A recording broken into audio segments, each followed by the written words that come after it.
ரொம்ப நாளைக்கு முன்னாடி என் ஃப்ரெண்டு அவரோட பிஸ்னஸ்க்காக ஒரு பேங்க்கில் லோன் வாங்க போனார் பாருங்க.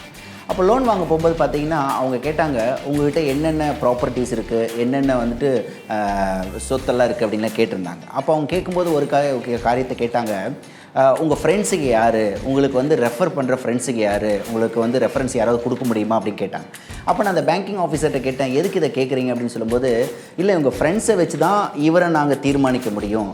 இவருக்கெல்லாம் தெரியுதா அப்படின்னு சொல்லிட்டு இவரை தீர்மானிக்க முடியும். அப்போ ஃப்ரெண்ட்ஸை வச்சு தான் நம்ம டிட்டர்மைன் பண்ணுறாங்க. இந்த உலகத்தில் கூட ஒன்று சொல்லுவாங்க தெரியுமா, உன் ஃப்ரெண்டை பற்றி சொல்லு, உன்னை பற்றி சொல்கிறேன்னு சொல்லிட்டு. இப்போது உங்களை பற்றி சொல்லணும்னா உங்கள் ஃப்ரெண்டை பற்றி சொல்லணும் இல்லையா? உங்கள் ஃப்ரெண்டு யாருன்னு தெரியுமா?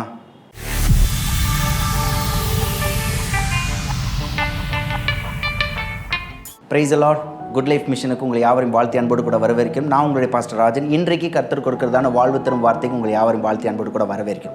பாருங்கள், யோவான் எழுதின சுவிசேஷம் 15ஆம் அதிகாரம் 14ஆம் வசனம் சொல்லுது, யூ ஆர் மை ஃப்ரெண்ட்ஸ் அப்படின்னு இயேசு சொல்கிறார். இயேசு என்ன சொல்கிறாரு, நீங்கள் என்னுடைய நண்பர்களாக இருக்கிறீங்க. நான் சொல்ல அவர் என்னுடைய நண்பர்னு, அவர் சொல்கிறாரு அவர் என்னுடைய நண்பன் அப்படின்னு சொல்லிட்டு. பாருங்கள், நிறைய பேர் நினைக்கிறாங்க, நான் நல்லது பண்ணால், நான் அற்புதமான காரியங்கள் பண்ணால், நான் நீதிமானாக வாழ்ந்தா, எந்த பாவமும் பண்ணாமல் இருந்தால் கர்த்தரை நான் ஆசீர்வதிப்பார் அப்படின்னு சொல்லிட்டு. நம்ம நல்லது பண்ணால் நமக்கு நல்லது நடக்கும் அப்படின்னு சொன்னால் இதுக்கு இயேசு தேவையே இல்லை. ஆமென்.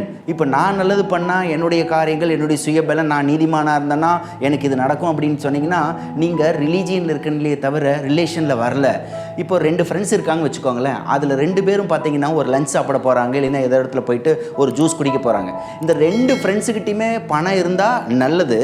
இந்த 2 ஃப்ரெண்ட்ஸுக்கிட்ட யாராவது ஒருத்தர்கிட்ட பணம் இருந்தாலும் நல்லது. ஏன்னு கேட்டால் அவங்க 2 பேர்த்தில் ஒருத்தர்கிட்ட பணம் தான் அவர் ஒருத்தர் பே பண்ணிட்டு போகிறார். அதே போல் நானும் இயேசுவும் இணைந்து இந்த வாழ்க்கையில் இருக்கும்போது நாங்கள் 2 பேர்த்தில் யாராவது ஒருத்தர் நன்மையான காரியங்கள் செஞ்சாலே நல்லது. ஏன்னா இயேசு கல்வாரி சிலுவையில் எல்லாவற்றையும் செய்து முடித்து விட்டார். அப்போ நீங்கள் இந்த வீடியோ பார்க்குற உங்களுக்கு மனசில் ஒரு கேள்வி வரும், அப்போ நம்ம என்ன பாவம் வேணால் பண்ணலாமா? அப்போ இயேசு எல்லாமே நல்லது பண்ணிட்டாரே, நான் என்ன பாவம் வேணால் பண்ணலான்னு நீங்கள் உங்களுக்கு தோணுச்சு அப்படின்னா ஃபர்ஸ்ட் ஆஃப் ஆல் நீங்கள் போய் ENT ஆஃபீஸரை நீங்கள் செக் பண்ணணும்.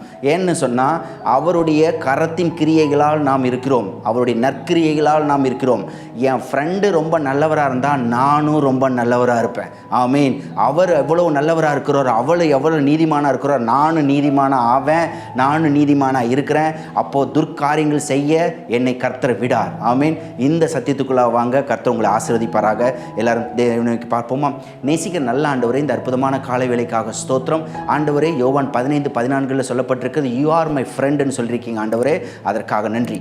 ஆசீர்வதிங்க, மேன்மைப்படுத்துகிறதுங்க. எல்லா துதிக்கான மகிமை உமக்கு இயேசுவின் நாமத்தை வேண்டிக் கொள்கிறோம் பிதாவே. ஆமென். ஆமென். God bless you and God be with you all. Get to connected with us and God bless you.